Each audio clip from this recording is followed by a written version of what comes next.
ప్రియమైన అందరికీ ప్రభువైన యేసుక్రీస్తు నామములో వందనాలు. ప్రియులరా, యోహాను సువార్త 15వ అధ్యాయం మనందరికీ కూడా చాలా సుపరిచితమైనటువంటి అధ్యాయం. ఇక్కడ యేసుక్రీస్తు ప్రభువారు తను ద్రాక్ష చెట్టని, తీగలు సంఘమని తెలియపరుస్తూ విశ్వాసుల గురించి అనగా మన గురించి, ఆయన నమ్మినటువంటి వారిని గురించి మాట్లాడుతూ ద్రాక్ష చెట్టు తీగల యొక్క మరి అనుబంధాన్ని గురించి ఆయన మాట్లాడుతూ ఉన్నాడు. కనుక ఈ యొక్క లేఖన భాగాల్లో నుంచి 1 నుంచి 16 వచనాల్లో ఉన్నటువంటి లేఖన భాగాలను చూసి మన ప్రభు ఏమై ఉన్నాడో తెలుసుకొని మనం ఆయన ఆరాధిస్తాం. 5 ప్రాముఖ్యమైన విషయాలు ప్రభు జ్ఞాపకం చేశారు. ఈ లేఖన భాగాల్లో నుంచే మనం చూస్తాం. మొదటిగా చూడండి ప్రియులరా, మొదటి 2 వచనాలు చదువుకున్నట్లయితే, నేను నిజమైన ద్రాక్షావళిని, నా తండ్రి వ్యవసాయకుడు, నాలో ఫలింపని ప్రతి తీగను ఆయన తీసి పారవేయును, ఫలించు ప్రతి తీగ మరి ఎక్కువగా ఫలింపవలెనని దానిలోని పనికిరాని తీగలను తీసి. 2 రకాలైనటువంటి పద్ధతుల్ని ప్రభు చేస్తుంటాడు. లేదా ఒక ద్రాక్ష తోట యజమాని కానీ, లేకపోతే ఒక తోట యజమాని కానీ చెట్ల విషయంలో తీసుకునే జాగ్రత్తలు ఈ 2 రకాలుగా ఉంటాయి. ఏమైతే మరి పనికిరానివి ఉంటాయో, ఇంకా దానివల్ల ఎటువంటి ఫలం లేదు, దానివల్ల ఎటువంటి ఫలం లేనప్పుడు వాటిని ఏం చేస్తామండి మనం? అంతే అట్టి పెడతామా? దాన్ని టోటల్గా తీసేసి సపరేట్ చేసి పడేస్తాం. అంతేకాకుండా రెండవ ప్రాసెస్ ఏంటి అన్నట్లయితే, ఏమైతే పనికొచ్చే ఉన్నాయో, ఫలిస్తూ ఉన్నాయో, ఫలించేటువంటి తీగలంట మరి ఎక్కువగా ఫలించాలని ఆ పనికొచ్చే తీగకి ఏదైనా ఏమండి చిన్న చిన్న తెగులు లాంటిది కానీ, ఇంకేదైనా దానికి చెడు మొక్కలు ఏదైనా సన్నటి కొమ్మలు కానీ, రెమ్మలు కానీ సైడ్ ఏదైనా వచ్చినాయి అనుకోండి, వాటిని ఏం చేస్తాడు ఆయన? వాటిని కట్ చేస్తాడు, వాటిని కట్ చేసేస్తాడు. అంటే ఆ చెడు, ఆ చేదు ఇంకా ఎక్కువ పెరిగి ఫలించే కొమ్మకు నష్టం రాకూడదు అనేటువంటి ఉద్దేశంతో పనికిరానటువంటి వాటిని ఇంక అసలు ఫలం రాదు అని డిసైడ్ అయినప్పుడు వాటిని టోటల్గా తీసి అవతల పడేస్తాడు. పనికొచ్చే వాటి విషయంలో జాగ్రత్త తీసుకొని ప్రూనింగ్ ప్రాసెస్ చేస్తాడు. ప్రూనింగ్ అంటే కట్ చేసేటువంటి పని అనమాట. ఏమండి ప్రూనింగ్ అంటే ఏంటండి? కటింగ్ అనమాట. మరి తీసివేసే పని అంటే టోటల్గా పెరిగేసేయటమే, దాన్ని సపరేట్ చేసేసేయటం అనమాట. కాబట్టి ప్రియులరా, మరి ఈ యొక్క పాయింట్ని బట్టి మనము ఏమి ప్రభువుని ఆరాధించాలి అని అన్నట్లయితే, మనం పనికిరాని తీగగా ఉన్నప్పుడు, ఏమండి పనికిరాని తీగగా ఉన్నప్పుడు ఈ లోకంలో ఉన్నటువంటి అనేక మంది కూడా ఇక వీడు పనికిరాడు, నీ జీవితం పనికిరాదు, నా జీవితం పనికిరాదు అని మన ఇంట్లో వాళ్ళు కానీ, మన సొంత వాళ్ళు కానీ, బయట వాళ్ళు కానీ, లోపల వాళ్ళు కానీ, ఈవెన్ నీ అంతటికి నీవు కూడా నా బ్రతుకు వ్యర్థం అని సపరేట్ అయిపోయినప్పుడు, దూరంగా పడవేయబడి ఉన్నటువంటి పరిస్థితిలో ఉన్నప్పుడు, ఒక రకంగా చెప్పాలంటే రోమపత్రికలో భక్తుడు అంటాడు, అడవి ఒలీవ మొక్కగా ఉన్నటువంటి నిన్ను తీసుకొచ్చి అసలైన ఒలీవ మొక్కకు అంటుకట్టాడంట దేవుడు. నిన్ను నన్ను కలిపాడు. ఎందుకంటే ఫలించే కొమ్మలాగా చేయటానికి.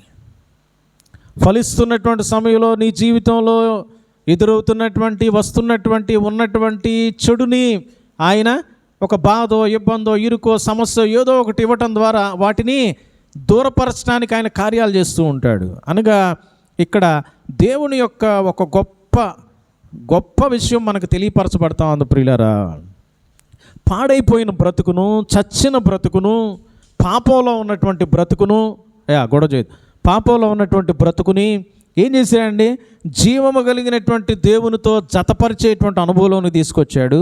మన జీవితంలో పాపపు మరకలు, దాగులు, మచ్చలు, కొమ్మలు, రెమ్మలు ఏమన్నుంటే వాటిని కట్ చేస్తూ పోతున్నాడు. అనగా మన జీవితంలో పాపానికి తావు ఉండకూడదని, పాపపు మరకలు, దాగులు ఉండకూడదని కాంక్షించేవాడు మన ప్రభు అయినటువంటి యేసయ్య. అందుకే పరము నుండి ఆయన దిగి వచ్చాడు. ఆయన ఎందుకు వచ్చాడంటే ఈ లోకానికి, నేను నీతిమంతుల్ని పిలవటానికి రాలా, పాపుల్ని పిలవడానికి వచ్చానని చెప్పాడు ప్రియులరా.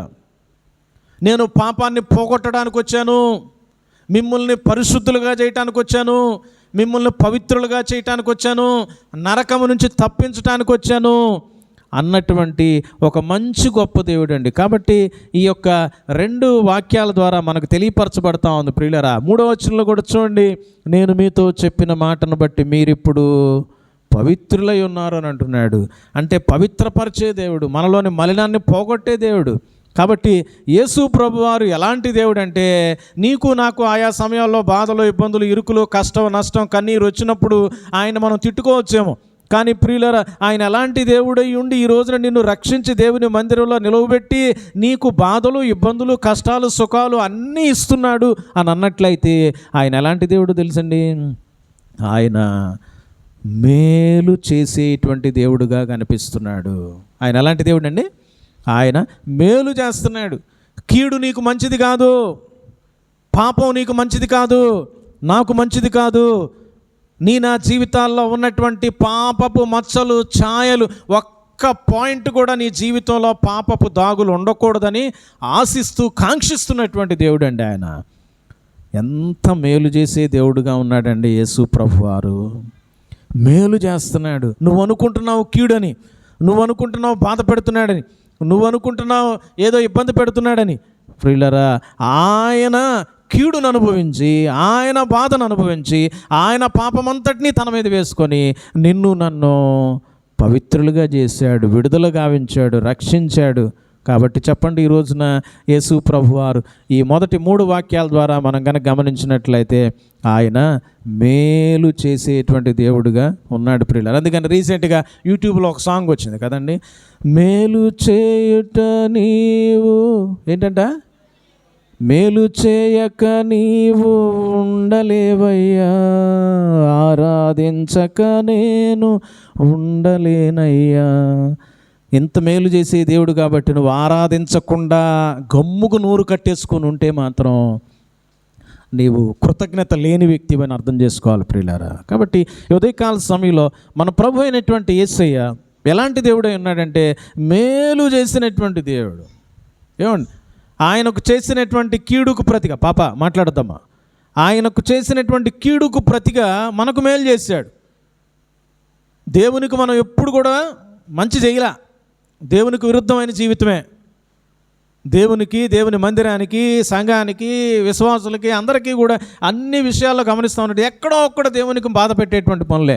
అయినప్పటికీ కూడా ఎంత నువ్వు చేస్తావని, చూస్తున్నామని తెలుసు కూడా ముందుగానే నీకోసం ఈ లోకానికి వచ్చి కలువరి శిలువలో బలియాగమై తన రక్తాన్ని పణంగా పెట్టి నిన్ను నన్ను కొన్నటువంటి దేవుడు మన ప్రభు అయిన దేవుడు, మేలు చేసే దేవుడు. 2వ ప్రాముఖ్యమైన విషయం ప్రియులారా, యోహాను సువార్త ఇదే అధ్యాయం 15వ అధ్యాయం 5వ వచనాన్ని గమనిస్తాం. ద్రాక్షావల్లిని నేను, తీగలు మీరు, ఎవడు నా యందు నిలిచియుండునో, నేను ఎవని యందు నిలిచియుందునో వాడు బహుగా ఫలించును. ప్రియులరా, ఆయనకు వేరుగా ఉంటే మనం ఎండిపోతామని, ఆయనకు వేరుగా ఉంటే పాడైపోతామని, ఆయన లేని బ్రతుకు నరకానికి వెళ్ళిపోతుందని, అగ్ని ఆరదు, పురుగు చావదనేటువంటి అనుభవంలోనికి నీవు నేను వెళ్ళిపోతామని గుర్తెరిగి 2000 సంవత్సరాల క్రితమే ఈ యొక్క లోకానికి దేవాతి దేవుడు, అదృశ్య స్వరూపి, ఆయనను కళ్ళతో చూస్తే చచ్చిపోతాం, అటువంటి దేవుడు నీ వంటి నా వంటి స్వరూపాన్ని ధరించి, మనుషుల పోలికగా దాసుని స్వరూపాన్ని ధరించి నీ కోసం నా కోసం ఈ లోకంలో బలియాగం అవడానికి, నా పాపాన్ని భరించడానికి ఈ లోకానికి వచ్చినటువంటి గొప్ప దేవుడు అండి. ఎందుకో తెలుసా? ఫలహీనమైన బ్రతుకు కాదు, ఫలించే బ్రతుకు ఇవ్వాలని, నిన్ను నష్టపరచాలని కాదు, నీకు లాభాన్ని చేకూర్చాలని. నువ్వు నాశనం అయిపోవాలని సాతానుడు కోరుతుంటే నీవు నేను మనందరం కూడా అభివృద్ధి చెందాలని కాంక్షించే దేవుడు అండి యేసుక్రీస్తు ప్రభువారు. ఎలాంటి దేవుడో తెలుసండి ప్రియులారా? అభివృద్ధినిచ్చే దేవుడు, బహుగా ఫలింపునివ్వడానికి ఆశపడుతున్నటువంటి దేవుడు. బహుగా ఫలిస్తారంట ఆయన కలిగినటువంటి వారు. ఆయనకు వేరుగా ఉంటే ఎండిపోతారేమో కానీ ఆయనను కలిగిన వారుగా నిన్ను నన్ను ఈ రోజున సంఘముగా ఉంచాడు. ఎందుకంటే నా ఫలింపును కాంక్షించే దేవుడుగా ఉన్నాడు ప్రియులారా, కాంక్షించే దేవుడుగా ఉన్నాడు. 3వ ప్రాముఖ్యమైన విషయాన్ని కనుక మనం గమనించినట్లయితే చూడండి, 3వ ప్రాముఖ్యమైనటువంటి విషయం 15వ అధ్యాయం 9వ వచనం చూడమ్మా. యోహాను సువార్త 15:9.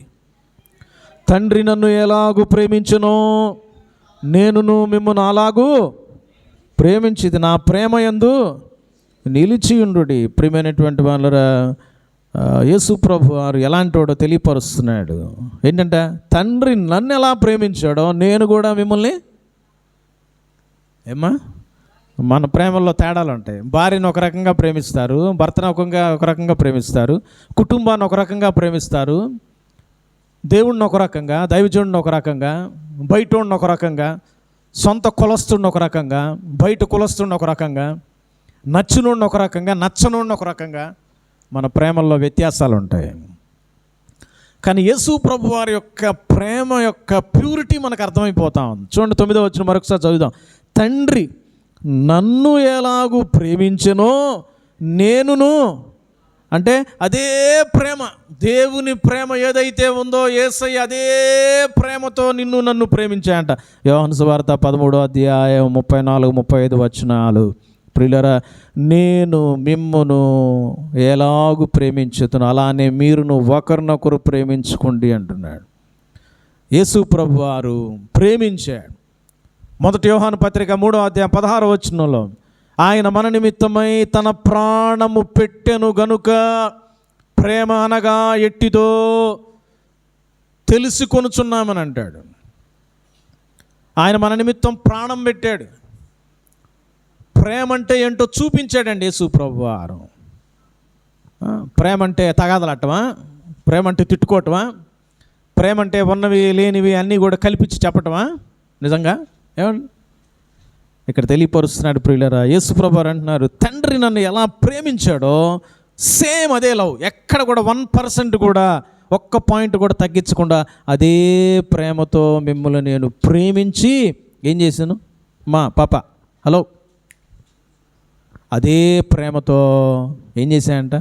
ప్రేమించాడు. ప్రియులారా, యేసు ప్రభు వారి యొక్క ప్రేమ దైవ సంబంధమైన ప్రేమ. దైవ సంబంధమైన ప్రేమతో ప్రేమించినటువంటి వాడు యేసుక్రీస్తు ప్రభువారు. అందుకని చూడండి, మంచోడి కోసం అయితే నువ్వు ఒక మాట మాట్లాడతావు, చెడ్డోడి కోసం నిన్ను బూతులు తిట్టేవాడిని ప్రేమిస్తావా? ఏమండి, నీ మీద కేసులు పెట్టేటువంటి వాళ్ళని ప్రేమిస్తావా? కష్టం కదండి. వాళ్ళ కోసం నువ్వు ప్రార్థన చేస్తావా? దేవుని బిడ్డలుగా మనల్ని చేయమని చెప్పాడు, ప్రియులరా. ఎందుకంటే మన యేసు ప్రభు అలాంటి వాడు. సిలువలో చచ్చిపోతూ కూడా ఆయన క్షమాపణ ప్రార్థన చేసినటువంటి ఘనుడు ఆయన. ఆయన ప్రేమ దేవుని ప్రేమ, యేసయ్య ప్రేమ మామూలు ప్రేమ కాదు, మనుష్య సంబంధమైన ప్రేమ కాదండి. దాన్నే హెబ్రీ భాషలో అగాపే అంటారు. అగాపే అంటే దైవ ప్రేమ. దీన్ని చూసుకొని ప్రేమించేది కాదు, అన్నీ అడ్జస్ట్ చేసుకునేది కాదు. ఎదుటి వ్యక్తి ప్రేమించకపోయినా, ఎదుటి వ్యక్తి తిట్టినా కొట్టినా కూడా ప్రేమించేదే నిజమైన ప్రేమ, అగాపే ప్రేమ. అగాపే ప్రేమతో నిన్ను నన్ను ప్రేమించి ప్రాణం పెట్టాడు. దూషిస్తున్న వారి కోసం, వ్యతిరేకమైన కార్యక్రమాలు చేస్తున్న వారి కోసం యేసు ప్రభు వారు సహించటమే కాకుండా ఏం చేశాడమ్మా? ప్రాణం పెట్టడానికి కూడా వెనుకాళ్ళ. That is the love of God అండి. అదండి దేవుని ప్రేమ. అట్టి ప్రేమతో మనల్ని ప్రేమించి ఈ రోజున సంఘంగా తన శరీరంగా ఏర్పాటు చేసుకున్నాడంటే ఇంకొకసారి ఆలోచన చేయండి, ఆయన ఎంత ప్రేమమయుడో. ఆయన ప్రేమకు వెలకట్టలేం. యోగ్యత లేనటువంటి నిన్ను నన్ను, మురికిలో పాపంలో పెంటలో పడి ఉన్నటువంటి నా జీవితాలను తన విలువైన రక్తంతో కడిగి నిన్ను నన్ను దైవ ప్రేమతో ప్రేమించి కొని రక్షించి, ఏమండి, తన రక్షణ వస్త్రాన్ని ధరింపజేసి యేసయ్య యొక్క శరీరంగా తన జీవితానికి అతికించుకున్నాడు నిన్ను నన్ను. This is the love of God. 4వ ప్రాముఖ్యమైన విషయం ప్రియులరా, యోహాను సువార్త 15వ అధ్యాయం 15వ వచనాన్ని గమనిస్తే చూడండి ఏం రాయబడిందో. దాసుడు తన యజమానుడు చేయు దానిని ఎరుగడు గనుక ఇక మిమ్మును దాసులను పిలవక స్నేహితులని పిలుచున్నాను.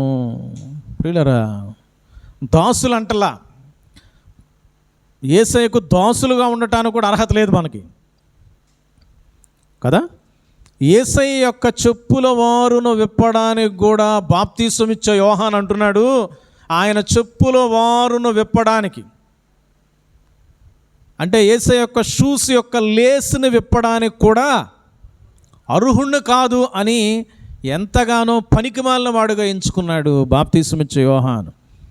బాప్తీసమిచ్చే యోహాన్లో మన జీవితాన్ని కంపేర్ చేసుకుంటే 1% కూడా మనది ఉండదేమో. ఆయనే నేను పనికిమాలినోడు అన్నాడు. మరి మన పరిస్థితి ఏందండి? విశ్వాసులకు తండ్రి అయినటువంటి అబ్రహాము గారు ఏమన్నాడు దేవునితో? అయ్యా, నేను దుమ్ముని, ధూళిని, బూడిద వంటి వాడిని, పనికిమాలినోడిని. నీవు నేను మరి ఇంకేంటండి? ఒకసారి ఆలోచన చేయండి ప్రియులారా. మనం ఏమాత్రం ఎన్నిక లేని వారం, ఏమాత్రం యోగ్యత లేని వారం, ఏమాత్రం అర్హత లేని వారం, ఒక రకం చెప్పాలంటే పనికిమాలిన వాళ్ళం, పాపులం, దుర్మార్గులం, నికృష్టులం, బహు చెడ్డవారం. అటువంటి వాళ్ళు యేసయ్యకు దాసులుగా ఉండటానికి కూడా అర్హత అయితే లేదు. కానీ యేసుప్రభు వారు ఏమంటున్నాడు తెలుసా? మీరు నన్ను నమ్మారు కాబట్టి, నా రక్తంలో మీ పాపాలు కడుక్కున్నారు కాబట్టి, ఇక నుంచి మిమ్మల్ని నా దాసులని పిలవను. మరేం పిలుస్తా అంటే ఆయన ఎంత గొప్ప టైటిల్ ఇచ్చాడండి. దాసులం కాదంట మనం. We are not the servants of God, but we are the friends of God. యేసయ్యకి ఫ్రెండ్ అయ్యేటట్టుగా దేవుడు చేశాడండి. తన సొంత స్నేహితుడు అనేటువంటి, స్నేహితురాలు అనేటువంటి ఒక గొప్ప టైటిల్ నీకు నాకు ఇచ్చి మన స్థానాన్ని మెరుగుపరిచినటువంటిది. మాట్లాడబాకండి ఎవరు. మన స్థానాన్ని మెరుగుపరిచినటువంటి దేవుడు, స్నేహితునిగా నిన్ను చేసుకున్నటువంటి దేవుడు. 5వది చివరిది ప్రియులరా, 16వ వచనాన్ని గమనిస్తే, మీరు నన్ను ఏర్పరచుకొనలేదు, మీరు నా పేరిట తండ్రిని ఏమి అడుగుదురో అది ఆయన మీకు అనుగ్రహించినట్లు మీరు వెళ్ళి ఫలించుటకును మీ ఫలము నిలిచి ఉండుటకును నేను మిమ్మును ఏర్పరచుకొని నియమించితిని. ప్రియులరా, హిందీలో కానీ ఇంగ్లీష్లో కానీ కొంత డిఫరెంట్గా ఉంటుంది. ఫస్ట్లో చెప్పబడినటువంటి మాట, చివరిలో చెప్పబడినటువంటి మాట కలిసి ఉంటుంది అన్నమాట. మైనే తుమ్హే నహీ చునా హై పరంతు ఏంటంట, तुमने मुझे नहीं चुना है परंतु मैंने तुम्हें चुना है. You have not chosen me but I have chosen you అంటున్నాడు. మీరు నన్ను ఏర్పరచుకోలా, నేను మిమ్మల్ని ఏర్పాటు చేసుకున్నా. ఏర్పరచబడిన వంశంగా చేసుకున్నా, రాజులైన యాజక సమూహంగా చేసుకున్నా, దేవుని సొత్తైన ప్రజలుగా చేసుకున్నా, పరిశుద్ధ జనంగా చేసుకున్నా అని 1 పేతురు 2:9 కూడా ప్రభు తెలియపరుస్తున్నాడు. మనం ఏర్పాటు చేయబడినటువంటి గుంపులోనికి వచ్చేసాం. చోజన్ జనరేషన్ అంట. చోజన్ ఎవరి చేత? దేవుని చేత ఎన్నిక కాబడినటువంటి వాళ్ళు, ఏర్పాటు చేసుకున్నటువంటి వారు, తన కోసమే బ్రతకడానికి ఏర్పాటు చేసుకున్నటువంటి వాళ్ళం ప్రియులారా. అందుకనే ఇశ్రాయేలీయుల విషయమై ప్రభు ఏమంటాడు తెలుసండి లేవీకాండంలో? మీరు నాకు ప్రతిష్ఠితులు అని అంటాడు. ప్రతిష్ఠితులు అని అంటాడు. You are my chosen generation అంటాడు. మీరు నాకు ప్రతిష్ఠితులు, ప్రతిష్ఠిత జనాంగం, నా కోసం మాత్రమే ఒక రకంగా పుట్టారు, నా కోసం మాత్రమే జీవించాలి, నా కోసం మాత్రమే బ్రతకాలి, నా కోసం మాత్రమే చావాలి. ఎవరి కోసం? దేవుని కోసం, యేసయ్య కోసం. అందుకనే మీరు మీ సొత్తు కాదు, విలువ పెట్టి కొనబడిన వారని 1 కొరింథీ 6:20 ప్రభు తెలియపరుస్తున్నాడు. నిజంగా ఉదయకాల సమయంలో యేసుక్రీస్తు ప్రభు వారు ఏమై ఉన్నారో మనం చూసాం ప్రియులారా. 5 ప్రాముఖ్యమైన విషయాలు. మొదట మనం చూసాం 15వ అధ్యాయం 2-3 వచనాల ద్వారా ఆయన పాపాన్ని తీసివేస్తున్నాడు, పాపాన్ని కట్ చేసేస్తున్నాడు. ఏమండి, పనికిరానటువంటి వాటన్నింటినీ తీసి అవతలేసేస్తాడు మంటల్లో. పనికొచ్చేటువంటి తీగ నువ్వు ఉండాలని నీలో ఉన్నటువంటి పనికిరానివి ఏమేమైతే వస్తా ఉన్నాయి వాటన్నిటిని కట్ చేస్తుంటున్నాడు. నీకు బాధ వేస్తుందేమో, ఆయన ప్రూనింగ్ ప్రాసెస్ చేస్తున్నాడు నువ్వు ఇంకా ఫలించాలని. కాబట్టి ఆయన నీకు కీడు చేయట్లేదు, కత్తి పెడుతున్నాడని భయం వేస్తుందేమో, బాధ వస్తుంది, ఇబ్బంది వస్తుందని భయం వేస్తుందేమో, కానీ ఆయన నీకు మేలు చేసే దేవుడుగా ఉన్నాడు. పాపాన్ని తొలగించి పవిత్రతతో నింపి, నరకాన్ని తొలగించి పరలోక రాజ్యంలో చేర్చేటువంటి ప్రక్రియ చేస్తున్నటువంటి వాడు, పరలోకం కొరకు సిద్ధపరుస్తున్నటువంటి వాడు, మేలు చేసే దేవుడు ఆయన. రెండవది, ఆయన 15వ అధ్యాయం 5వ వచనంలో మనం చూసాం. 1 కొరింథీ 3వ అధ్యాయం 6, 7లో కూడా చూస్తూ ఉన్నాం. నేను నాటాను, అపోల్లో నీళ్లు పోసాడు. ఎన్నాడు అభివృద్ధి పరచువాడు, వృద్ధి కలుగు చేయవాడు ఎవరంటమ్మా? దేవుడే. వృద్ధి కలగజేసేవాడు, అభివృద్ధి అందరు ఇటు చూడండి అమ్మా. అభివృద్ధి కలగజేసేవాడు, మనకు మేలు చేసేటువంటి వాడు ఎవరండి? ఆయన మన ప్రభు అయినటువంటి యేసయ్య. మూడోది ఆ విషయాన్ని కనుక గమనించినట్లయితే 15వ అధ్యాయం 9వ వచనంలో దైవీకమైనటువంటి ప్రేమతో ప్రేమిస్తున్నటువంటి వాడు, ప్రేమించినటువంటి వాడు, దైవ సంబంధమైన ప్రేమతో మన కోసం ప్రాణం పెట్టినటువంటి వాడు. ఆయనది అగాపే ప్రేమ. అగాపే ప్రేమ. తండ్రి ఎలా ప్రేమించాడో అలానే మనల్ని ప్రేమించాడు. ఇర్మియా 31:3లో కూడా తెలియపరచబడతా ఉంది ప్రియులారా. ఇర్మియా 31:3లో శాశ్వతమైనటువంటి ప్రేమతో ఆయన ప్రేమించేటువంటి వాడుగా ఉంటున్నట్లుగా చూస్తున్నాం. శాశ్వతమైన ప్రేమతో ప్రేమించేటువంటి వాడుగా ఉన్నాడు. నాలుగవదిగా మనం గమనిస్తున్నట్లయితే 15వ అధ్యాయం 15వ వచనంలో ఆయన మనలను దాసులుగా గాక ఎలా చేసుకున్నాడండి? స్నేహితులుగా చేసుకొని స్నేహితులను పిలుస్తున్నాడు. ఇప్పటికీ కూడా మనల్ని స్నేహితులు అనేటువంటి గొప్ప అర్హతను, ఒక గొప్ప భాగ్యాన్ని అనుగ్రహించినటువంటి వాడు. తర్వాత ప్రియులరా 15వ అధ్యాయం 16వ వచనంలో మనలను తన కోసమై ప్రత్యేకంగా ఏర్పాటు చేసుకున్నటువంటి దేవుడు.